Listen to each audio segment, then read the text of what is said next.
जय जिनेन्द्र। नमो अरियंताणम, नमो सिद्धाणम, नमो आर्याणम, नमो उवजायाणम, नमो लोये सव्यसाहूणम। मेरी भावना, जुगल किशोर जी मुक्ता द्वारा लिखित हम स्वाध्याय चल रहा है।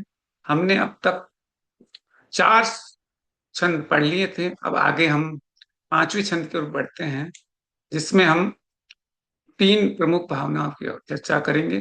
मैत्री भाव, करुणा भाव और साम्य भाव।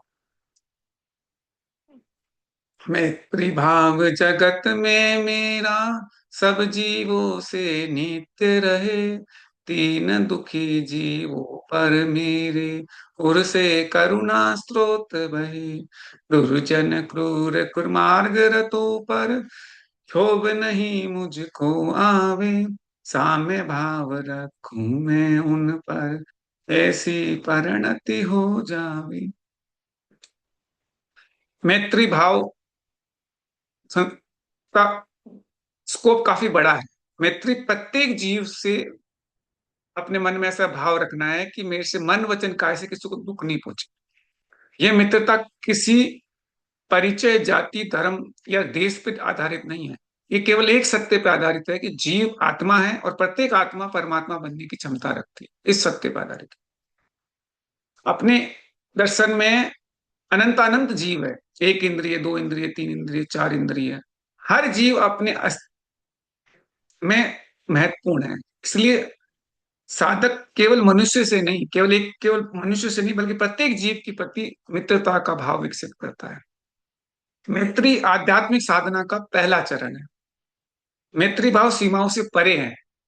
जैसे कोई देश से, भाषा से, तो अपन क्या है कि कोई सोशल मीडिया में किसी क्लिप को देखकर दूसरे के प्रति अनजाने में द्वेष पाल लेते हैं। यदि कोई व्यक्ति दूसरे देश का है, दूसरे समाज का है, अपने विचारों से भिन्न है, तो भी आप ये मानो कि वो जीव तो है। उसके भीतर इस वातावरण में राग द्वेष उत्पन्न नहीं करना है। हमें प्रयास करना चाहिए कि हम इन भावना से ऊपर उठें और अपने अंदर किसी भी जीव के प्रति घृणा, वेर और बुराई का भाव न रखें। संसार का प्रत्येक जीव हमारे समान चेतन सत्ता है। मेरे मन वचन काय से किसी भी जीव को कष्ट नहीं पहुंचे। अब दूसरी भावना है, दीन दुखी जीवों पर मेरे, उर से करुणा स्तोत्र। उर का अर्थ है हृदय, और करुणा स्तोत्र का मतलब है निरंतर बहने वाला झरना। सभी जीवों के प्रति हमारा पहला भाव मैत्री होना चाहिए। ये एक सार्वभौमिक यूनिवर्सल भावना है, जिसमें किसी भी प्रकार का भेदभाव नहीं रहता है। जब हम समस्त जीवों को एक दृष्टि से देखते हैं, तब मैत्री का भाव उत्पन्न होता है। किंतु जब हम किसी एक जीव को देखते हैं तो असहाय, दुखी है, स्वयं अपनी रक्षा करने में असमर्थ है, तब वही मैत्री आगे बढ़ के करुणा का रूप धारण कर लेती है। करुणा केवल भावना नहीं है, जीवन शैली है। हम कोई भी चीज यूज करें तो पहले देखें कहीं इसके निर्माण में हिंसा तो नहीं हुई है, किसी की पीड़ा तो नहीं छुपी हुई है, क्या अनजाने में जीव की हिंसा को बढ़ावा तो नहीं दे रहे हैं। जैसे आप रोज टूथपेस्ट काम में लेते हैं तो चेक करिए कि अपन टूथपेस्ट की जगह कोई प्राकृतिक विकल्प काम में नहीं ले सकते, कि सरसों का तेल, नमक और हल्दी मिला के से अपना भंजन कर लीजिए। आप कोई चमड़े की वस्तु तो काम में नहीं ले रहे हैं। इसका ऑब्जर्व करो। दुख ईश्वर की देन नहीं है, कर्मों के परिणाम है। विद्यासागर जी महाराज कहते हैं कि अपनी पीड़ा में आंखों से आंसू आ जाना आत्म ध्यान है, लेकिन दूसरे की पीड़ा देखकर आंखों में आंसू आ जाना धर्म ध्यान है। दूसरे की पीड़ा पे नजर आनी चाहिए कि इसको पीड़ा है। उसके आगे भावना आती है, दुर्जन कुर कुर्मार्ग व्रतों पर क्षोभ नहीं मुझको आए। अब तक हमने दो भाव का चिंतन कर लिया। अब तीसरी श्रेणी है दुर्जन कुरु और कुर्मार्ग। ये वे लोग हैं जिसको दूसरों को कष्ट देने में बड़ा आनंद आता है। वो जानबूझ के ऐसे आर्य करते हैं जिससे कि हिंसा बढ़े, धर्म का विरोध हो, दूसरे की भावना को आहत पहुंचे। ऐसे लोगों को देखकर आपको क्षोभ नहीं आना चाहिए। क्षोभ का अर्थ सिर्फ क्रोध नहीं है, मन का विचलन होना भी है। जैसे मन डिस्टर्ब हो गया, यदि कोई हमारे सिद्धांत का विरोध करे तो उसके कारण हमारा मन अशांत हो जाएगा, हमारी साधना कमजोर पड़ जाएगी। ऐसा नहीं होना चाहिए। दूसरे के व्यवहार और उसके संस्कार का परिणाम है, किंतु मेरा परिणाम कैसा हो ये तो मेरे हाथ में है। इसलिए साधक को प्रयास करना चाहिए कि वो किसी भी परिस्थिति में विचलित नहीं हो और अपनी समता को बनाए रखे। अब समता, साम्य भाव रखूं मैं उनपे, ऐसी परिणति हो जाए। साम्य भाव का अर्थ है ना तो देश रखना, ना ही उसके प्रति मानसिक रूप से अपने को टूट जाना, ना प्रतिशोध की भावना रखना, और न ही उसके जैसे बन जाना। ये मध्यस्थता क्यों आवश्यक है? क्यों?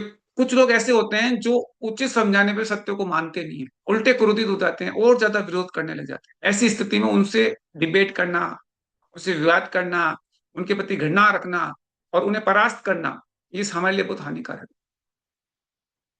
उपेक्षा का अर्थ उदासीनता नहीं है। मध्यस्थता का अर्थ नहीं कि वह धर्म को समर्थन करने लग जाए। इसका अर्थ है कि अपने आत्मा को राग द्वेष से बचाए। हम तो ना तो उनके पाप के सहभागी बने, ना उनके प्रति घृणा करें। साधक का लक्ष्य दूसरों को हराना नहीं है, बल्कि स्वयं को बचाना है।